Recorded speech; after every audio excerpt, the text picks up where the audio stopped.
So, we are going to discuss a very important topic for the trades in this episode of Power to Win. And that topic is near and dear to my heart. And candidly, it should be near and dear to everyone's heart, which is investing in our people through training.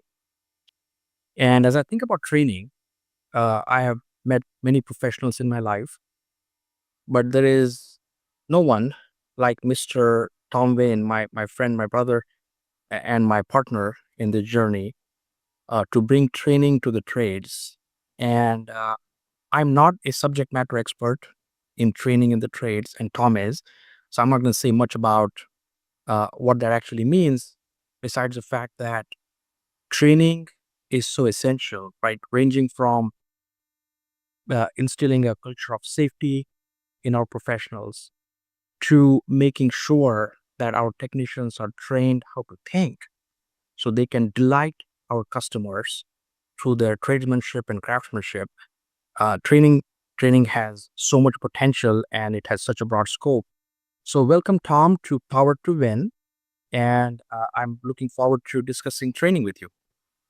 Well, thank you, Ashish. Glad to be here. Awesome. So Tom, you and I met a few times, and most notably in the Greenwich Hotel in New York, and we aligned on this vision to form what we are very fondly calling the American Skilled Trades Academy, or ASTA. And I really wanted to ask you, what is your vision for ASTA as it comes to how training was done in the past versus how we want to do it in the future? Yes, that's a huge subject. We could probably speak for days and hours and months and years on how it was done in the past. Where when I had my business companies, and companies still do it now, where they think training is taking your uh, new person, your apprentice, and sending them out in the field with, I'll use a word, Joe or John, or send them out in the field with Andy to learn what Andy does. Here, train the new guy. So Hmm. the new guy just learns what Andy does, or John does, or Joe does, whoever that lead technician is on that job. And he doesn't really necessarily get the reason why that senior tech is doing or performing that task at hand, because that senior tech already problem solved in his head while he was driving over there, or looking at it with experience. He's been properly trained, hopefully, but taking this new guy and just being tagged along, usually that new guy just shows up with the experienced technician and he say, here it is. I'm starting to work. Don't know why I'm here, but I'll be the step and fetch. I'll be the new guy and I'll learn these things. And that is reactive training. Hey, get him up to speed so he can go on his own and make money in a truck.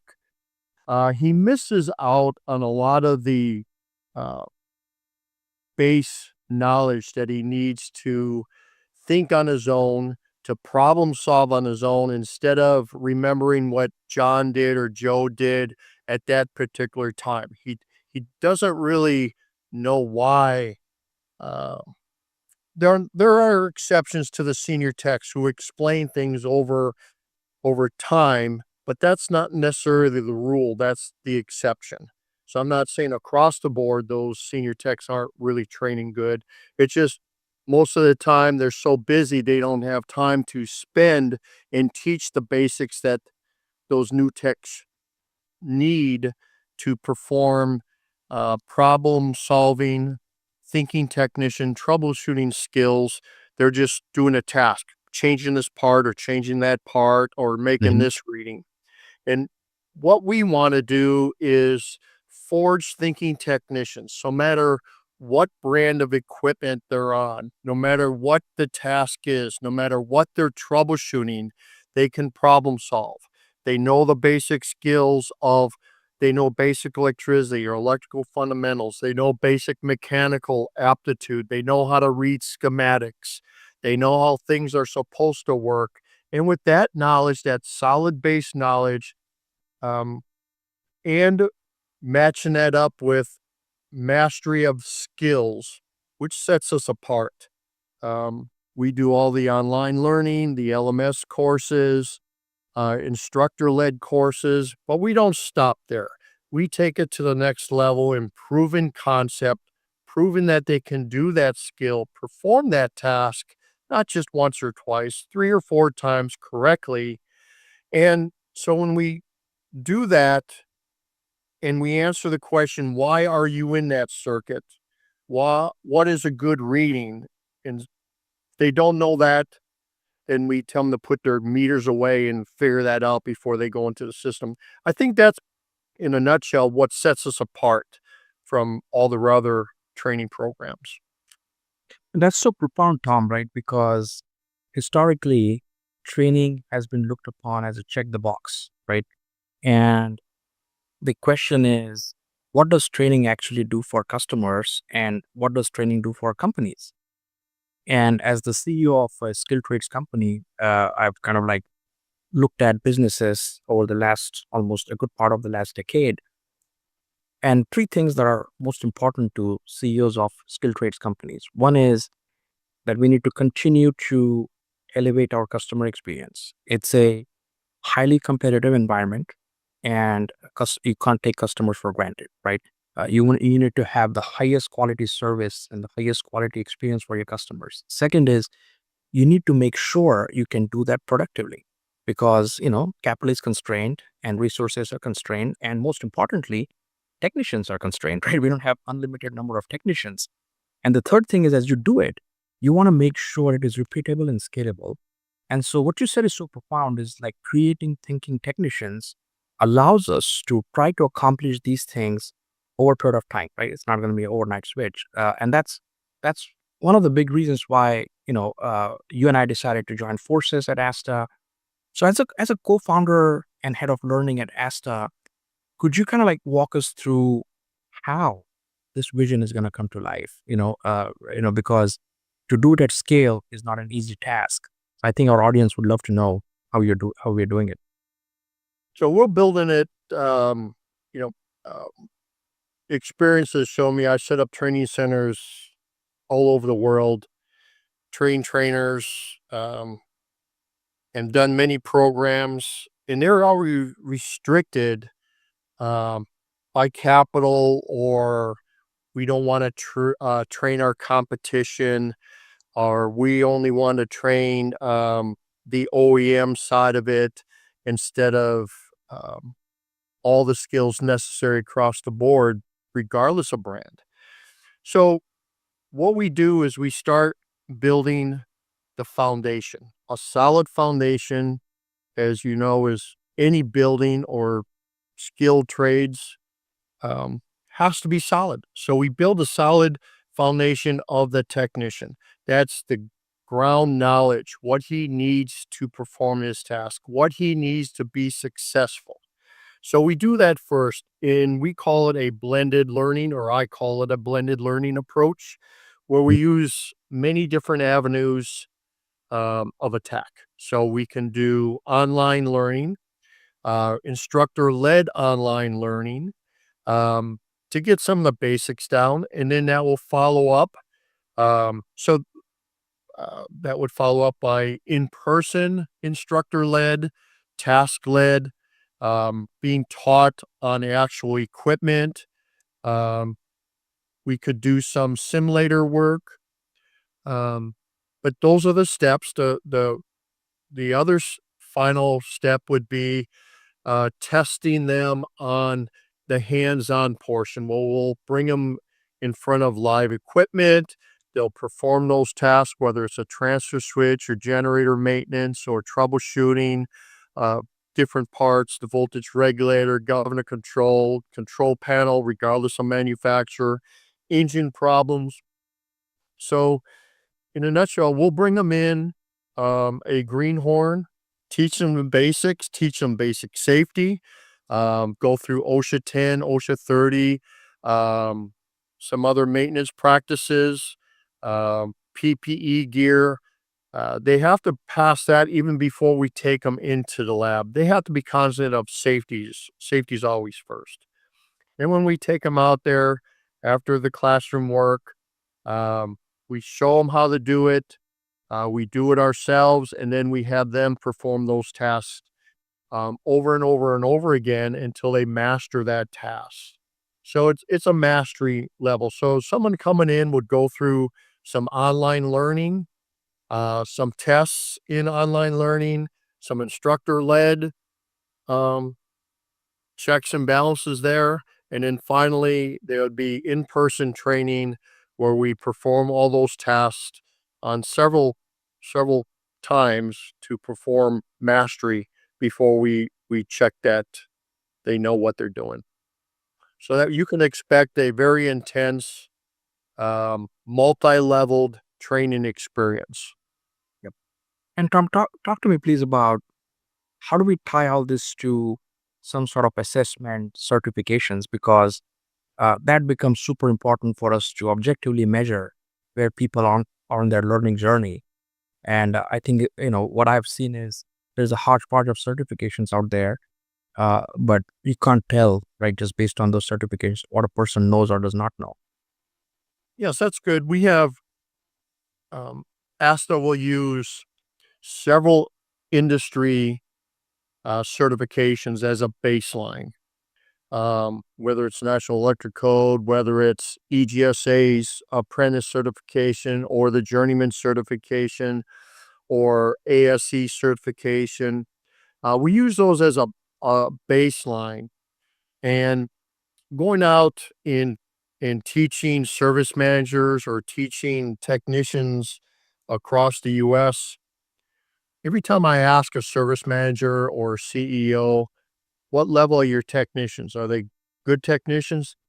The answer is always, my technicians are the best technicians out there. Well, that's what you expect to hear. Yeah. Well, with a third party certification that everyone's got to go through, not just a written test.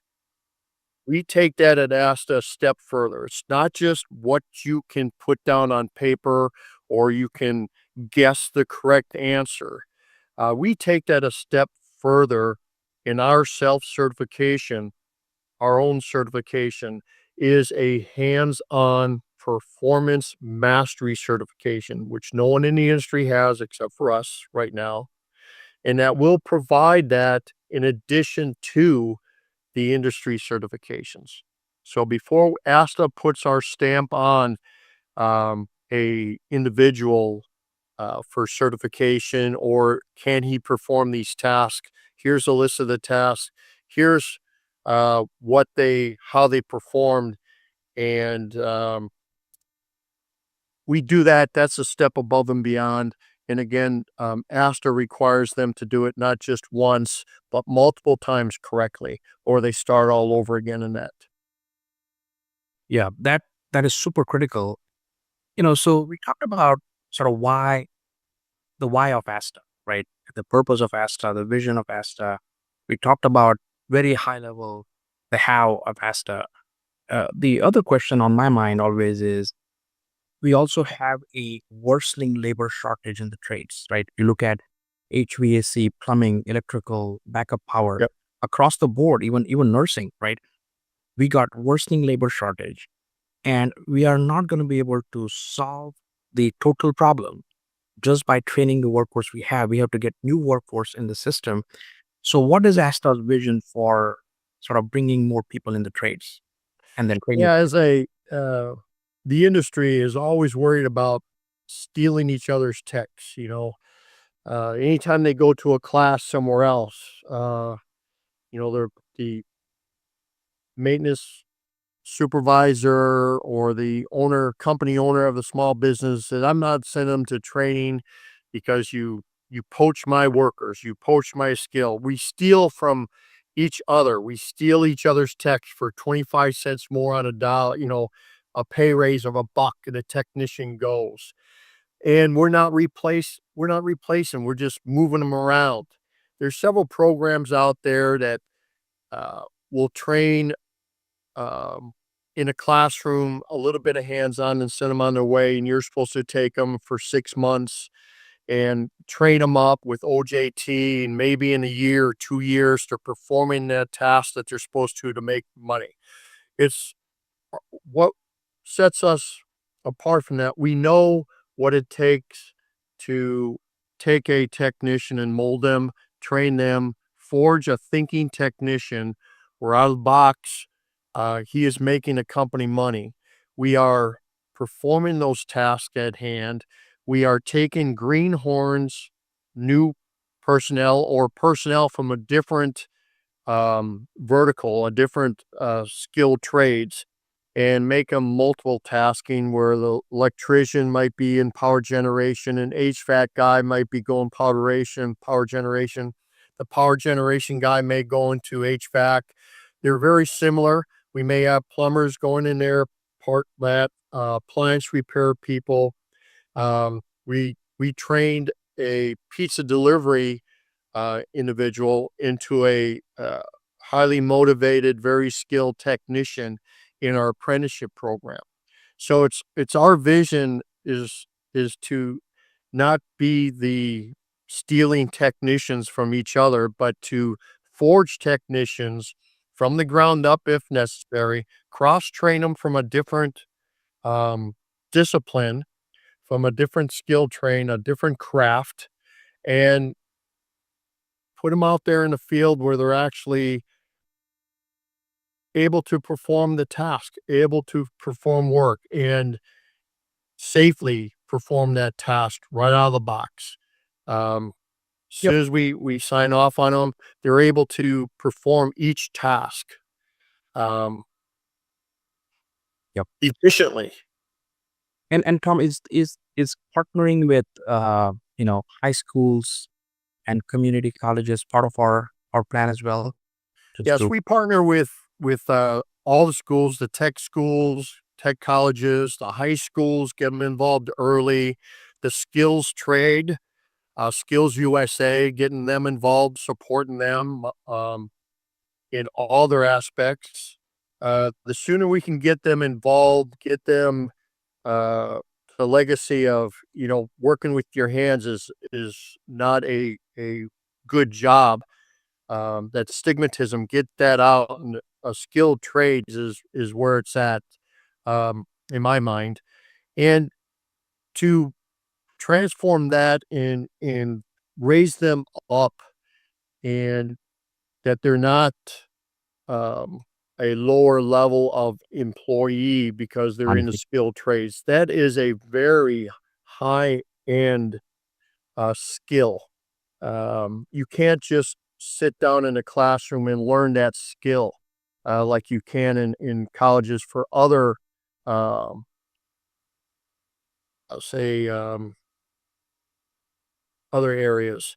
But the skilled trades, to bring them and have them be confident and capable technicians, thinking technicians, able to solve problems no matter what is in front of them, is what we're trying to do. I hate hearing when we have a technician up there, "Oh, I never seen this before. I can't fix it." Well, just because you haven't seen it before doesn't mean that you can't fix it. If Yep. you know how it's supposed to operate and he was properly trained and skilled in that, he'll do the research right there, look at schematics, and he'll solve the problem. And the idea, we have technicians showing up for consumers that are looking online on how they're supposed to fix this particular item. They're following instructions from AI or somewhere else. That's not a technician. Okay, that in my mind, that is far from being a technician. And now t- we all need help. We all get a schematic from online or instructions online on how this works. That's not what I'm talking about. That individual that showed up to fix that never never went to school. He thought that he could just open up a computer and the computer will tell him how to fix it. And that's not necessarily true. You can't take a computer, wave Yeah. it over a piece of equipment and the computer fixes it. I wish, or a bag of magic fairy dust, as we always used to say. So, properly trained technicians, growing them from the ground up, teaching them that way, uh, confidence, the aura about them when they walk in, and the consumer, when you have a properly trained technician, fixes it right the first time, is very professional, doesn't sell you a bag of goods. He fixes it right and can stand behind that product, and less callbacks. Um, and it's always a great experience, and it's normally fixed faster and less parts, and it's better for everybody. It's cheaper, more economical. They have to pay for the training up front, and it pays off in the long run. Um, That mindset, Tom, is invaluable. And as we wrap up this episode, I think you and I can talk about training for days, months together, maybe years together. We're gonna build something wonderful at Asta. Our vision is longer term focused. One of the things I promised you when we started leveraging Asta for Power Champions, right, our Power platform, is it is as important to have an ethos of learning as it is to have the capability to train your people. Because if you don't have the ethos of learning, training does not do anything for that company. And as we partner at Power Champions and other skill trades enterprises we have with Asta, which I am on both sides of it, right? Your partner at Asta and also at Power Champions. I'm so proud of the work our team is doing on the ground. You and Raymond and others that are bringing this. We have the ethos of learning, but you are bringing what we need, like the fuel in the rocket, right? To be able to train our people the right way, to make them thinking technicians. It's gonna be so wonderful at Power Champions, and I'm gonna go on a tour to meet all our customers, and I fully expect to hear that the quality of our technicians is better than what they have seen otherwise, right? So that's what we are trying to solve for, and I look forward to having you as a guest in other episodes of this podcast. We'll talk about different aspects of training. But thank you for everything you shared with us today, and look forward to the future. my my pleasure, Sheesh. Have a great day. Thank you.